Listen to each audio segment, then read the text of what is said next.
Bueno, vamos a empezar entonces con el capítulo 4.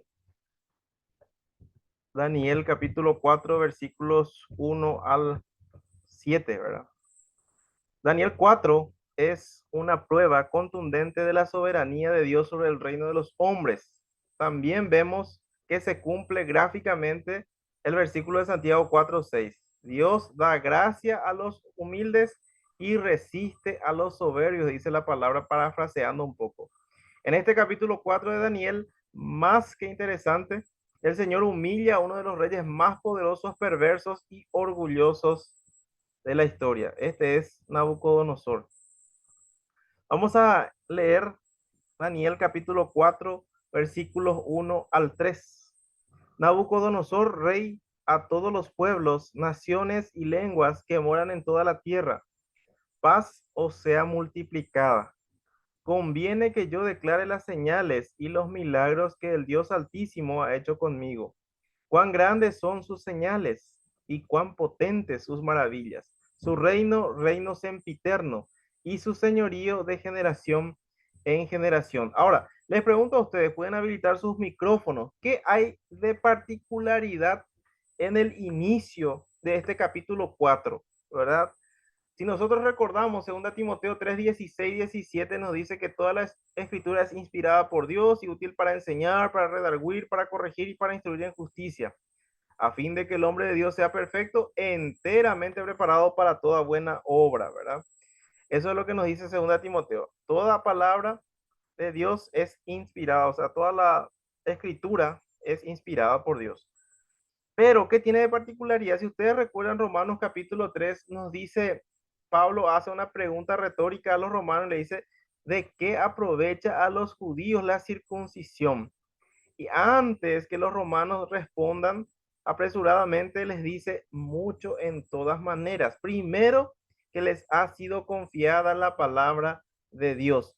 Pero este capítulo 4 en particular tiene una algo que les hace sobresaliente, ¿verdad? Porque como les dije hace rato en Romanos 3 nos dice que la escritura fue dado a los judíos y los judíos principalmente la escribieron, pero este capítulo 4 no está escrito por ningún judío, sino está escrito por un rey gentil y no es un capítulo propiamente de la escritura, sino que Daniel, inspirado por el Espíritu Santo, lo añadió a su libro, ¿verdad? Esto realmente es un edicto del rey para todo su imperio, ¿verdad? Y él se presenta, ¿verdad? Nabucodonosor, rey a todos los pueblos, naciones y lenguas, ¿verdad? No es un judío el que está hablando un rey gentil, perverso hasta ese momento, pero le ocurre algo interesante en este capítulo 4 que hace que él mire de otra manera al verdadero Dios de los cielos. Ya varias veces el Señor le se había manifestado a él, pero él no había hecho caso. Este capítulo es único en la palabra de Dios debido al autor humano del mismo, como estábamos comentando. No fue escrito por un profeta, rey o líder judío, sino por un rey gentil, Nabucodonosor. Daniel, inspirado por el Espíritu Santo, agrega el decreto del rey a su maravilloso libro. Al igual que el capítulo anterior, no se nos cuenta en qué año sucedió lo relatado, pero creemos por lo que sabemos en la historia, porque dicen que después de este episodio de locura que tuvo Nabucodonosor, que duró aproximadamente 7 años, él volvió a gobernar otros 7 años más hasta que murió. Por lo tanto, lo que está relatado aquí, el sueño de Nabucodonosor en sí ocurre más o menos unos 15 años antes de que él muera, ¿verdad? Sabemos por la historia que él gobernó Babilonia, perdón, desde el año 605 antes de Cristo y que gobernó aproximadamente 43 a 44 años, hasta el 562 antes de Cristo. Por lo tanto, si tenemos que eso ocurrió 15 años antes de su muerte, por lo menos habrá sido en el 576, 577 aproximadamente. Él primero tiene ese sueño, ¿verdad? Daniel lo interpreta, un año el Señor le da tiempo para que se arrepienta y luego que no se arrepiente, hay 7 años que él tiene una enfermedad y luego de esos 7 años de enfermedad, él reconoce a Dios como único soberano y probablemente yo creo que él se convirtió también y que lo vamos a ver en el cielo, ¿verdad? Como un hermano nuestro. Y ahí volvió otra vez a gobernar Babilonia 7 años y muere en el 562. Más o menos desde el capítulo 3 al capítulo 4 han pasado 5 o 6 años. El Señor ya se había manifestado a él con el sueño del coloso de varios metales y luego ahora se manifiesta por tercera vez ya con este sueño, ¿verdad? El segundo sueño y la vez anterior que fue con los jóvenes, ¿verdad? Que no murieron en el horno ardiente. 3 veces ya se manifiesta el Señor a Nabucodonosor. Él reconoce primeramente la grandeza del Señor, pero no se arrepiente, no cambia su actitud. Y vemos en este capítulo cómo el Señor lo humilla, ¿verdad? Luego que el Señor mostró su poder al rey por medio de la vida y testimonio de Daniel y sus amigos, este aún no había aprendido la lección. Aún no entendía que Dios era realmente el soberano de toda la tierra, de todo el universo y de todos los tiempos. Sin embargo, en este capítulo notamos que luego de la humillación, Nabucodonosor reconoce la soberanía del Señor. Este capítulo 4 es bien interesante porque varias veces se nos repite que Dios es el que gobierna el gobierno de los hombres, valga la redundancia. Vamos a leer ahora el versículo 4. Yo, Nabucodonosor, estaba tranquilo en mi casa y floreciente en mi palacio. En este momento de su vida, el rey goza de paz en todo su imperio. No hay ningún país, ningún imperio que se levante contra el reino suyo, ni ponga en riesgo la estabilidad de la esplendorosa Babilonia. Además, la ciudad había sido completamente restaurada y embellecida. Recordemos que Nabucodonosor ya había mandado a construir los jardines colgantes para una de sus esposas, la reina Amitis, ¿verdad? Que era princesa de Media, hija del rey de Media, quien dice que extrañaba, tenía nostalgia por los bosques de Media. Entonces, Nabucodonosor le manda a construir los jardines colgantes, que como sabemos es una de las 7 maravillas del mundo antiguo. Vamos a seguir un poquito más. Daniel 4, 5 al 7 dice la palabra del Señor: vi un sueño que me espantó y tendido en cama, las imaginaciones y visiones de mi cabeza me turbaron. Por esto mandé que vinieran delante de mí todos los sabios de Babilonia para que me mostrasen la interpretación del sueño. Y vinieron magos y astrólogos, caldeos y adivinos, y les dije el sueño, pero no me pudieron mostrar su interpretación. Eso es lo que dice estos versículos 5 al 7. Este es el segundo sueño que tuvo el rey que nos relata Daniel. El anterior fue la imagen del coloso de varios materiales en Daniel capítulo 2. Al igual que en esa ocasión, el rey vuelve a llamar a los sabios de su reino. Una y otra vez se hace eso en el libro de Daniel. Ahora es la segunda vez que Nabucodonosor vuelve a llamar a todos sus sabios, adivinos, astrólogos, etcétera, y no son capaces de darle la interpretación, en este caso, del sueño. También en el capítulo siguiente vamos a ver que su nieto Belsasar vuelve a convocar a estos mismos sabios, ¿verdad? Y tampoco son capaces. Nunca la sabiduría humana puede interpretar los planes de Dios. Como dice la palabra de Dios, que la mente natural no percibe las cosas que son del Espíritu de Dios, porque se han de discernir espiritualmente. Por eso es importante aprender esta lección. No se debe discutir ninguna doctrina bíblica con una persona que no conoce a Jesucristo como su Salvador personal. Solamente aquellas personas que conocen a Jesús pueden entender las verdades espirituales. Aquellas que no, primero tienen que escuchar el Evangelio de Salvación, recibir a Jesucristo y luego para discutir temas doctrinales. Muy bien.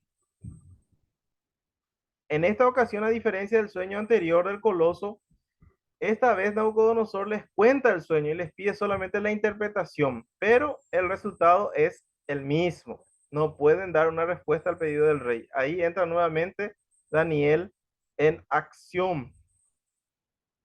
Versículos 8 y 9 dice de Daniel 4, hasta que entró delante de mí Daniel. Fíjense ustedes cómo le llama Daniel, no le llama por su nombre babilonio primero, sino por su nombre judío. Hasta que entró delante de mí Daniel, cuyo nombre es Belsasar, como el nombre de mi Dios y en quien mora el espíritu de los dioses santos.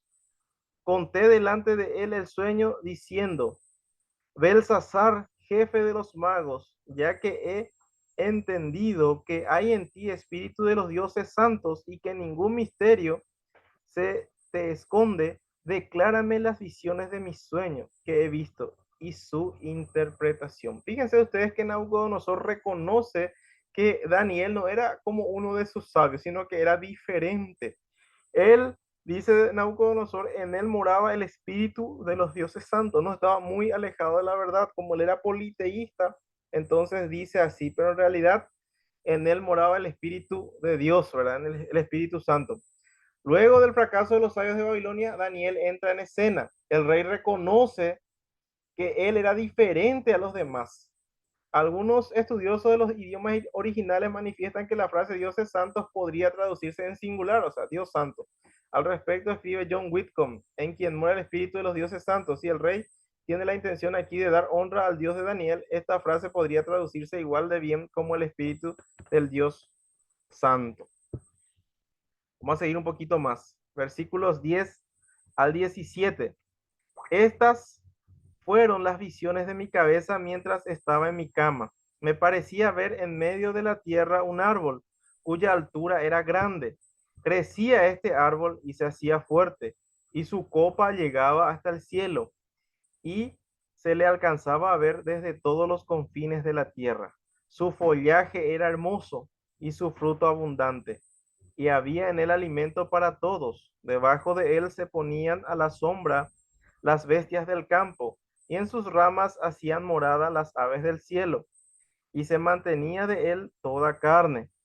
Vi en las visiones de mi cabeza, mientras estaba en mi cama, que he aquí un vigilante y santo descendía del cielo, y clamaba fuertemente y decía así, derribad el árbol y cortad sus ramas, quitadle el follaje y dispersad su fruto.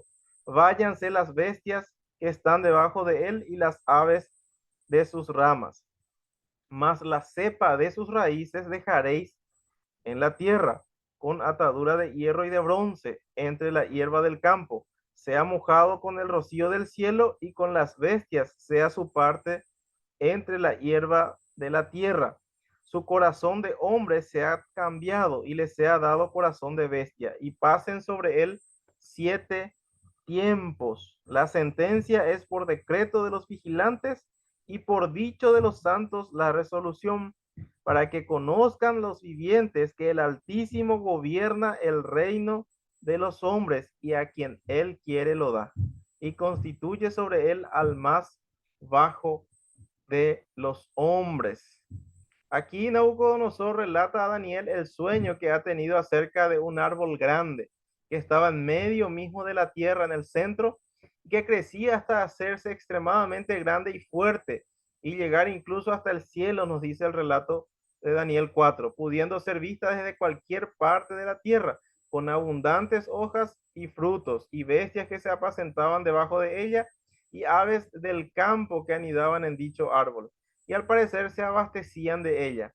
Pero luego, ¿qué pasa con este árbol? Es cortado a pedido de un vigilante y santo, y se deja solo la cepa de las raíces, con atadura de hierro y bronce entre la hierba de la tierra. Luego el relato bíblico habla del árbol como si se tratase de un hombre. Se nos dice que su corazón de hombre le sería cambiado por corazón de bestia, hasta que reconozca el Altísimo como soberano de los reinos del hombre, lo cual tendría lugar después de pasados 7 tiempos. Generalmente los judíos contaban un tiempo en entre una Pascua y la siguiente, exactamente un año. Entonces, 7 tiempos son exactamente 7 años.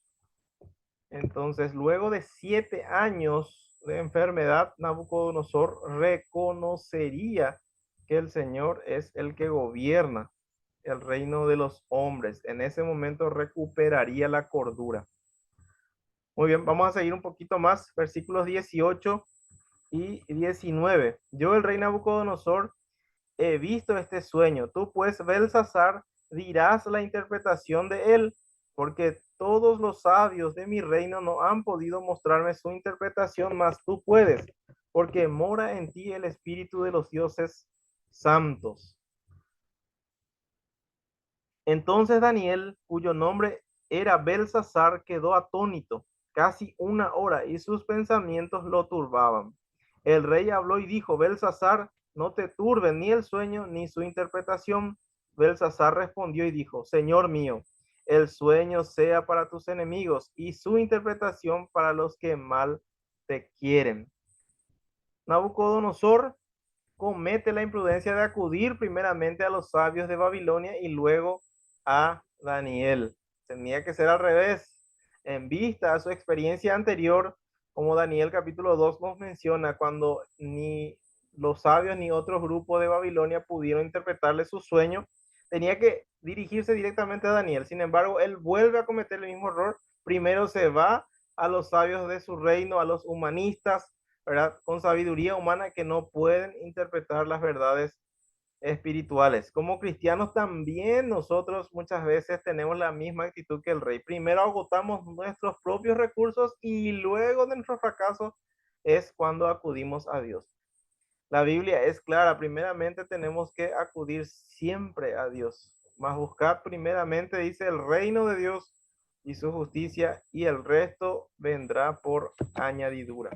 Nosotros siempre empezamos por las añadiduras y luego queremos buscar el reino de Dios. Al revés, ¿verdad? Primero, siempre recurrir al Señor en oración, a la iglesia para que los hermanos también me ayuden en oración, etcétera, y luego a movilizarse. Primero es buscar la guía del Señor. Ahora, por otro lado, vemos la actitud de Daniel, que sin duda alguna amaba al rey y deseaba lo mejor para él. Imagínense ustedes esta actitud de Daniel. Él había sido notablemente perjudicado, entre comillas, porque fue traído de joven de su nación. Sus padres probablemente fueron asesinados, su familia fueron aniquiladas y ellos fueron llevados a la fuerza a otra nación, ¿verdad? Y tuvieron que servir al rey que dio esa orden de que mataran a su familia, de que lo quitaran de su hogar y que estuvieran ahí a la fuerza sirviéndole. Y sin embargo, él no guarda ningún rencor. Él le perdonó a este hombre Nabucodonosor, incluso deseaba lo mejor para él. Tal vez durante todo este tiempo que nos cuenta el libro de Daniel, él haya estado orando durante todo ese momento de cautiverio por la conversión del rey Nabucodonosor al Dios vivo y verdadero. Lo que el Señor le revela era terrible para Nabucodonosor. Sin embargo, vemos cómo Daniel predica el juicio de Dios con tristeza, con dolor. ¿Cuánto debiéramos aprender de él? Muchas veces falta compasión en nuestra predicación del Evangelio a los perdidos. A veces como cristianos nos gusta predicar el juicio de Dios, pero no tenemos compasión de la gente que no conoce al Salvador. Muchos familiares, muchos vecinos, muchos amigos. Si hoy el Señor viene a llevar a su amada iglesia, van a estar sufriendo estos castigos. Sin embargo, a nosotros pareciera que muchas veces no nos toca las entrañas todo eso.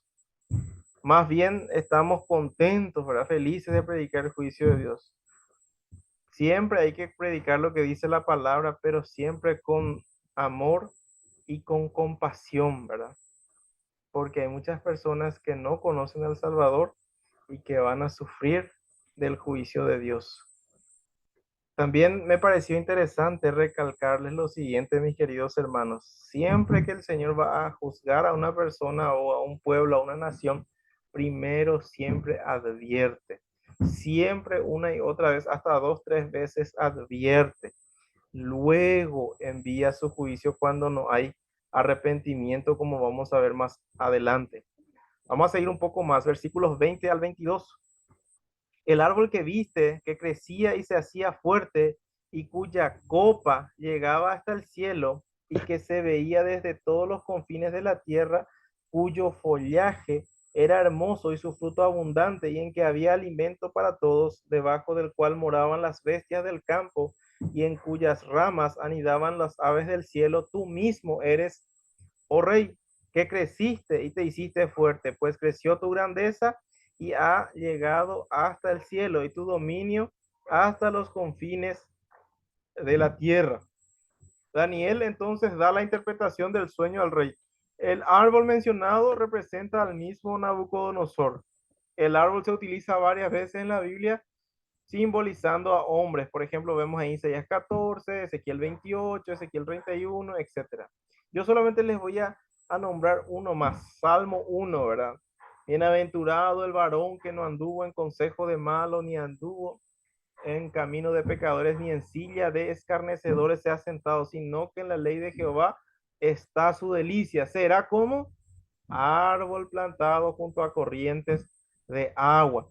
En ese caso, se representa al hombre, al cristiano, que confía en el Señor, que lee su palabra, que medita en ella, como árbol plantado junto a corrientes de agua, que da su fruto a su tiempo y su hoja no cae, y todo lo que hace prosperará. Entonces, no es extraño que aquí en Daniel 4 se hable de un árbol y que represente a Nabucodonosor. No es nada nuevo. Vamos a seguir un poquito más. Daniel 4, 23 al 26 dice, y en cuanto a lo que vio el rey, un vigilante y santo que descendía del cielo y decía, cortad el árbol y destruidlo, mas la cepa de sus raíces dejaréis en la tierra con atadura de hierro y de bronce en la hierba del campo, y sea mojado con el rocío del cielo, y con las bestias del campo sea su parte hasta que pasen sobre él tiempos, perdón. Esta es la interpretación, oh rey, y la sentencia del Altísimo, que ha venido sobre mi señor el rey, que te echarán de entre los hombres, y con las bestias del campo será tu morada, y con hierba del campo te apacentarán como a los bueyes, y con el rocío del cielo serás bañado, y 7 tiempos pasarán sobre ti, hasta que conozcas que el Altísimo tiene dominio en el reino de los hombres, y que lo da a quien él quiere. Y en cuanto a la orden de dejar en la tierra la cepa de las raíces del mismo árbol, significa que tu reino se quedará firme. Luego que reconozcas que el cielo gobierna, dice el versículo 26, la última parte. Daniel continúa con la interpretación del sueño. La sentencia del Señor sobre el rey era que este monarca perdería el reino y viviría como una bestia del campo, comiendo hierbas y durmiendo a la intemperie durante 7 tiempos. Son 7 años, ya que los judíos contaban un tiempo, el periodo entre una Pascua y la siguiente. Pero luego reconocería al Altísimo como soberano y sería restaurado nuevamente en su trono. Versículo 27. Por tanto, oh rey, acepta mi consejo. Tus pecados redime con justicia y tus iniquidades haciendo misericordia para con los oprimidos, pues tal vez será eso una prolongación de tu tranquilidad. Fíjense ustedes, antes de leer el comentario, cómo Daniel le trata hasta con cierta ternura a este rey Nabucodonosor, con toda la paciencia y respeto. Acuérdense de esto, porque la próxima semana vamos a ver el trato con Belsasar, un trato de Daniel, por parte de Daniel, cortante, un trato hiriente, un trato hasta irrespetuoso. Pero aquí no es así. Él con toda la paciencia habla al rey, incluso le aconseja que trate de cambiar su actitud, que se humille, que haga bien a mucha gente que estaba haciendo mucho mal, y que trate de esa forma de que esto que le contó sea más adelante, se prolongue su tranquilidad, como dice el texto bíblico. Cuán maravilloso es el Señor. Siempre que anuncia juicio a los hombres, da tiempo para el arrepentimiento y evitar así el mismo. ¿Se acuerdan ustedes el caso de Jonás en Nínive? Le envió a Jonás a Nínive para que predique que se arrepientan, porque o si no iba a ser destruido Nínive. Jonás, en vez de emprender viaje a Nínive, va rumbo a Tarsis, que hoy actualmente es la España en nuestros días y que está totalmente al lado opuesto. Más o menos se fue otra vez de Israel en unos 700, 800 kilómetros.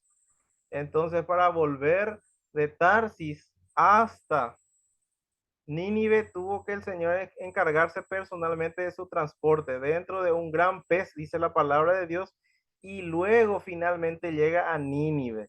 Y él predica 8 palabras. De aquí a 40 días, Nínive será destruida. 8 palabras. Es todo lo que él decía desde que llegó hasta hasta atravesar toda la ciudad. Todo Nínive se arrepintió. ¿Qué pasó?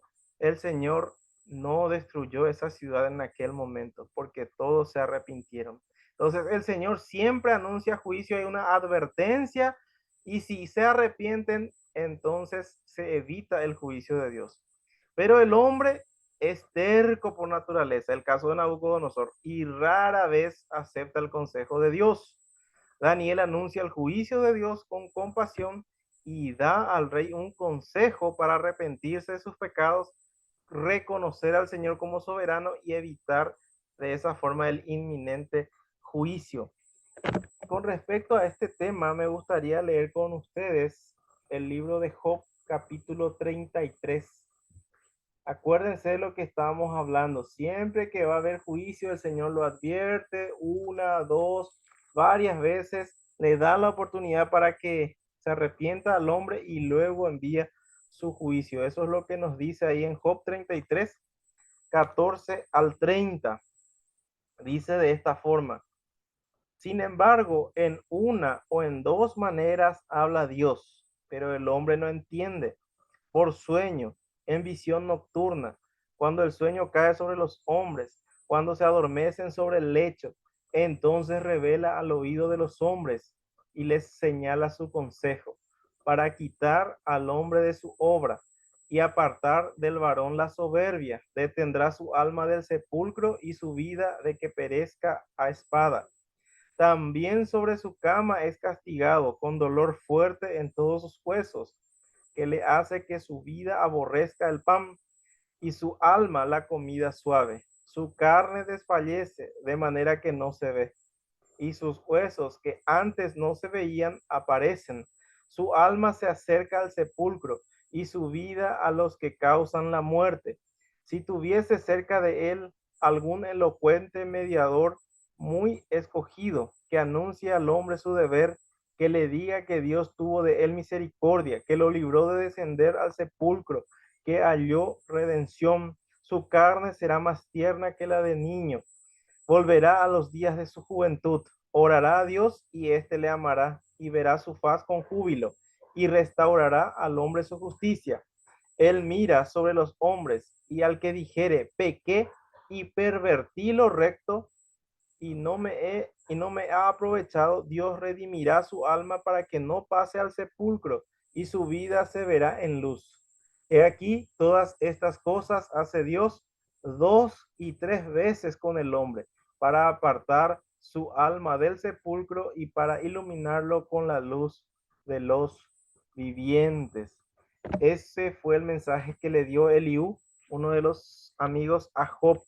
Fíjense ustedes cómo extraordinariamente hay un paralelo con lo que está sucediendo aquí en Daniel capítulo 4. ¿Cuántas veces se le mostró a Nabucodonosor que el único que era soberano, el que estaba por encima de todas las cosas, el que le dio a él el reino, el imperio, el que esté a cargo del mundo entero, por decirlo así, conocido de ese momento, era el Señor y él no entendía una y otra vez hasta que vino este juicio sobre él. Vamos a seguir un poquito más. Versículo 28 al 30. Dice así la palabra de Dios. Todo esto vino sobre el rey Nabucodonosor.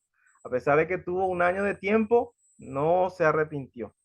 Al cabo de 12 meses, paseando en el palacio real de Babilonia, habló el rey y dijo, ¿no es esta la gran Babilonia que yo edifiqué para casa real con la fuerza de mi poder y para gloria de mi majestad?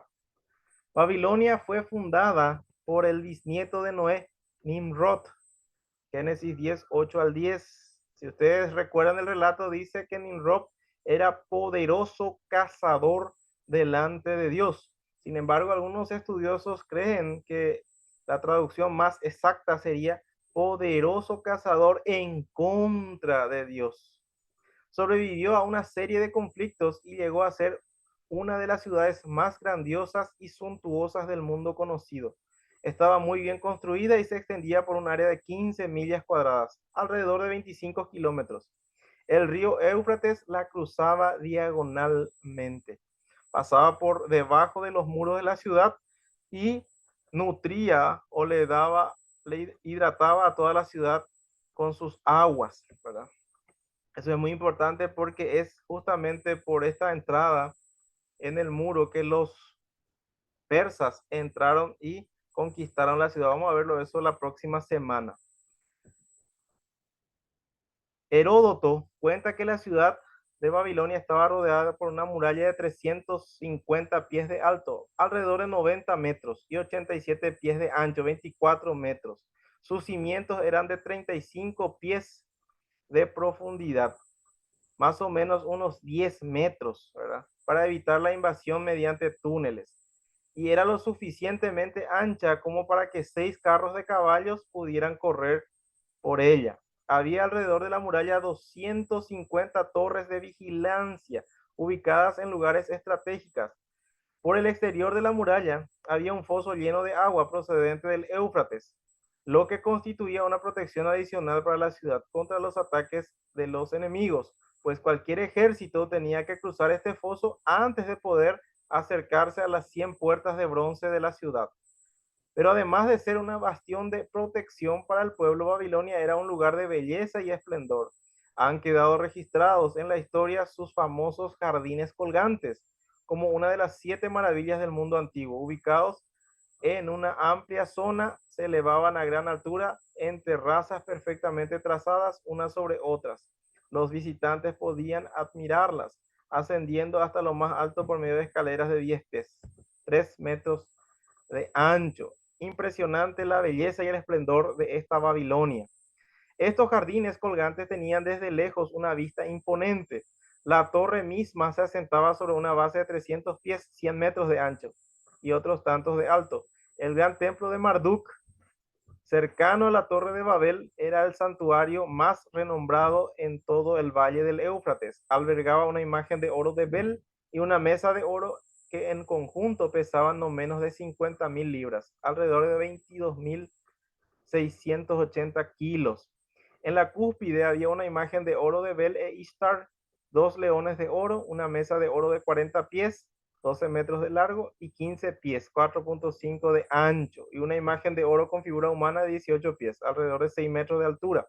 Babilonia era literalmente una ciudad de oro, como dice el profeta Isaías en su libro, en capítulo 14, versículo 4. La ciudad tenía 53 templos y 180 altares de Istar. Nabucodonosor no aprovechó el tiempo. Después de un año de paciencia llegó el justo juicio de Dios. Como se cumplió el plazo del diluvio y no creyó la gente, entonces así también como envió el Señor el diluvio en aquel entonces, envió el juicio sobre Nabucodonosor. Versículo 31 al 33 dice de esta forma: aún estaba la palabra en la boca del rey cuando vino una voz del cielo.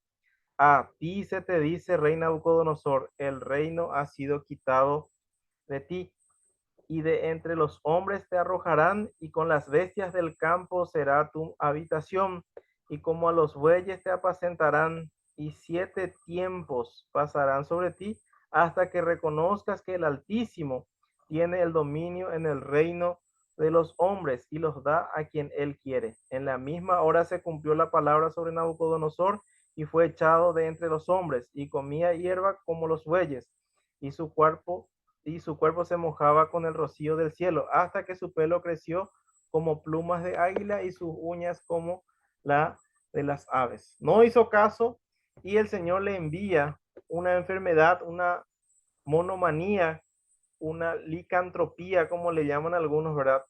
Lic viene más bien de lobo, y antropía, hombre, ¿verdad? Hombre lobo. Esa enfermedad vino sobre este rey, que empezó a sentirse y a comportarse como una bestia, ¿verdad? Como un buey, a comer pasto y a tener actitudes y comportamiento de animal. Se cree que el rey sufrió por juicio del Señor en estos 7 años una enfermedad mental. El doctor Carballosa comenta al respecto: Nabucodonosor no pudo terminar su autoalabanza. Dios habló desde el cielo pronunciando la sentencia. En aquella misma hora comenzaba a cumplirse el sueño profético del gran árbol. Le sobrevino una enfermedad mental que le hacía comportarse y pensar de sí mismo como si fuera un animal. Dicha anomalía es considerada una monomanía, ya que la persona es afectada solo en una área de su vida, o sea, la parte mental. El tipo de enfermedad que azotó al rey ha sido llamada por nombres tales como insanía, zoantropía, considerarse un animal, licantropía o iboantropía. Versículos 34 al 37. Mas al fin del tiempo, yo, Nabucodonosor, alcé mis ojos al cielo, y mi razón me fue devuelta, y bendije al Altísimo, y alabé y glorifiqué al que vive para siempre, cuyo dominio es sempiterno, y su reino por todas las edades. Todos los habitantes de la tierra son considerados como nada, y él hace según su voluntad en el ejército del cielo y en los habitantes de la tierra, y no hay quien detenga su mano y le diga: ¿qué haces? En el mismo tiempo mi razón me fue devuelta, y la majestad de mi reino, mi dignidad y mi grandeza volvieron a mí, y mis gobernadores y mis consejeros me buscaron, y fui restablecido en mi reino, y mayor grandeza me fue añadida. Ahora yo, Nabucodonosor, alabo, engrandezco y glorifico al Rey del cielo, porque todas sus obras son verdaderas y sus caminos justos, y él puede humillar a los que andan con soberbia. Aprendió la lección el rey Nabucodonosor. En estos últimos versos, Nabucodonosor reconoce que Dios es el único soberano, y refiere además que luego de los 7 años recupera la razón y hace esta declaración sobre la autoridad del Altísimo, y al parecer se vuelve al Señor en salvación, se arrepiente de sus pecados y reconoce que él no puede hacer nada para salvarse. Un día tendremos la oportunidad de conocer a este gran rey, que finalmente pudo ser salvo por gracia, como todos y cada uno de nosotros. ¿Qué podemos sacar en conclusión de la historia de Nabucodonosor? Este capítulo 4 de Daniel enseña la soberanía de Dios sobre los gobiernos humanos. Ahora nosotros en abril vamos a estar eligiendo, entre comillas, al que va a ser el presidente futuro de Paraguay por los próximos 5 años. Sin embargo, por el relato de Daniel 4 sabemos que la soberanía de Dios va a instaurar a un hombre al que él haya elegido para dicho cargo. No somos nosotros, no son nuestros votos, sino que es el permiso del soberano el que hace que un hombre llegue a autoridad, a ese tipo de gobierno, a ese tipo de cargos políticos. El Señor humilla a los altivos, como vemos aquí lo acontecido con el rey Nabucodonosor. Se cumple literalmente lo que dice Santiago 4:6, que Dios da gracia a los humildes y resiste a los soberbios. Hay que dejar el orgullo de lado, no trae nada bueno. Si nosotros miramos lo que el Señor aborrece, el número uno en la lista es los ojos altivos, el orgullo, la prepotencia, la soberbia. Es lo que muchas veces también destilamos como hombres.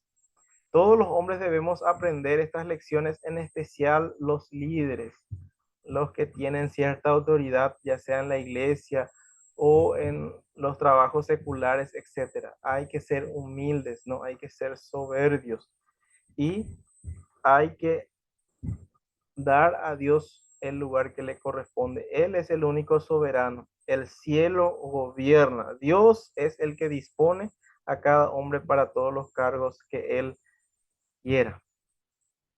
Y con esto estamos terminando, mis queridos hermanos. Pueden habilitar sus micrófonos y hacer preguntas o hacer comentarios al respecto. No sé si algo no quedó claro.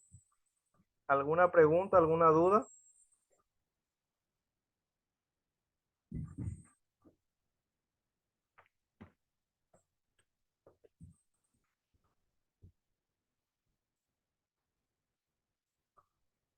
¿O se entendió? Podemos decir, Manolo, entonces que fue salvo Nabucodonosor.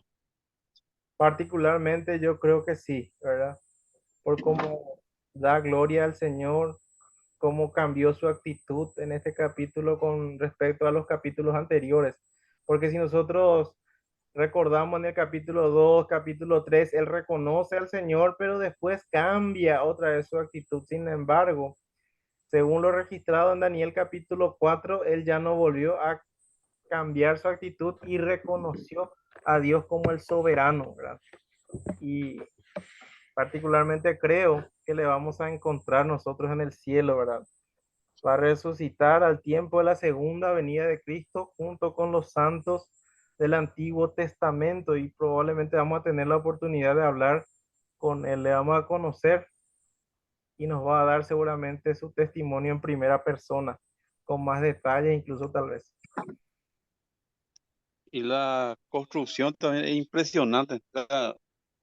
Sí, La profundidad del muro dice 10 metros, 10 dice. metros, 10 metros de profundidad, más de 100 metros Eh, de altura y 30 altura. metros de anchura, ¿verdad? Imagínense ustedes, por eso es que cuando voy a adelantar un poquito, ¿verdad? De lo que dice Daniel 5, a pesar de que el ejército de Ciro ya estaba rodeando la ciudad, perdón, los muros de la ciudad, Belsasar estaba tranquilo porque dice que como el Éufrates cruzaba en forma diagonal la ciudad de Babilonia, ellos tenían provisión con todo su oro y sus alimentos como para 20 años. Entonces lo que decía Belsasar era, bueno, no importa que ellos estén ahí ya acechándonos, no van a aguantar tanto tiempo y nosotros no tenemos necesidad de salir, tenemos tanta riqueza, tanta comida que podemos estar encerrados en la ciudad durante 20 años y ningún ejército invasor va a poder aguantar tanto tiempo sitiando a la ciudad. Mantener unos Sí. cuantos soldados y alrededor de la ciudad con comida, bebida, etcétera, era un gasto terrible para el ejército enemigo. Entonces, por eso es que ellos estaban tan tranquilos viendo ya a Ciro y su ejército fuera de las murallas de Babilonia, Mm, para tener un poquito la idea de la riqueza sí, de impresionante. Babilonia. Sí, la verdad que sí. Y los jardines colgantes, ¿verdad? ¿Cómo hicieron esa obra arquitectónica en ese tiempo, ¿verdad? Que más o menos estamos hablando 600 años antes de Cristo, ¿verdad? 580 mínimo. Mm, Y ya se construyó semejante maravilla, ¿verdad? Yo creo que con toda la sí. tecnología de hoy probablemente no se pueda construir esta singularidad maravilla del mundo antiguo. Mm, Qué genial muchísimo. será cuando le vemos a Nabucodonosor en ese La verdad momento. que sí. Él nos va a contar, ¿verdad? Toda la paciencia que le tuvo el Señor, cómo le habló una Mm. y otra vez por medio de Daniel, por medio de sus tres amigos, cuánta paciencia le tuvo, porque si nosotros nos ponemos a pensar, Nabucodonosor sitia a Jerusalén en el año 605 y él más o menos su conversión ocurre alrededor del 570, unos 35 años después, ¿verdad? Una y otra vez seguramente el Señor le habló. Lo que registra la palabra de Dios claramente es ahí con el sueño en el capítulo 2 con el horno de fuego, ¿verdad? Cómo les protegió en forma sobrenatural a sus siervos, cómo tuvo otra vez este sueño. Daniel le vuelve a interpretar, se culpa literalmente y él no hizo caso a todo eso, hasta que le humilló, le hizo comer con las bestias y ahí después de 7 años levanta su cabeza al cielo y dice, es cierto, el Señor es el que gobierna. Si yo estoy en Babilonia como rey es porque Él me lo permitió. Y si vamos a tener ese privilegio de estar hablando con este rey, ¿verdad? Después de la segunda venida de Cristo, al tiempo en que todos los santos del Antiguo Testamento van a estar resucitando, ¿verdad? Vamos a hablar de eso en Gracias a Dios capítulo en 12. su tiempo. Gracias a ustedes por conectarse, por interés, ¿verdad? Por escuchar los audios. Escuchen los Gracias, audios, muy lean bien. los mensajes que se están enviando, los PDF, porque les va a servir mucho para ubicarse en la historia, para conocer más la palabra y para tener cómo defender nuestra fe, ¿verdad? Porque el libro de Daniel, dicen los críticos, es el que más es atacado por la gente que ignora la palabra de Dios. Entonces tenemos que conocer y poder defender nuestra fe de esa forma. Amén. Amén. Gracias por todo, hermano. ¿Alguna pregunta más? Gracias a ustedes. ¿Alguna duda? Ninguna, doctor, muchas gracias. Excelente. Que el Señor les bendiga a cada uno ricamente y Dios mediante nos encontraremos el próximo lunes, que va a ser el 23, si no me equivoco. Ok, Bendiciones. Dios me muchas gracias. Hermanos, chao, chao.